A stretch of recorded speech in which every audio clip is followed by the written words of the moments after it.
Zayna, you finish your food quickly. Quickly, quickly, quickly. This is gonna spill and it's gonna go everywhere. Zayna, put it on this side, okay?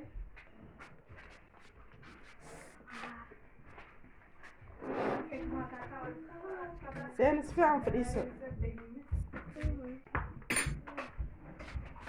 السلام عليكم ورحمة الله وبركاته.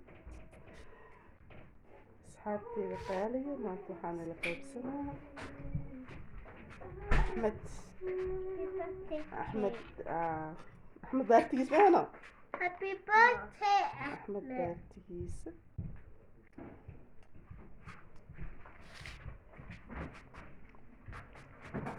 ما شاء الله.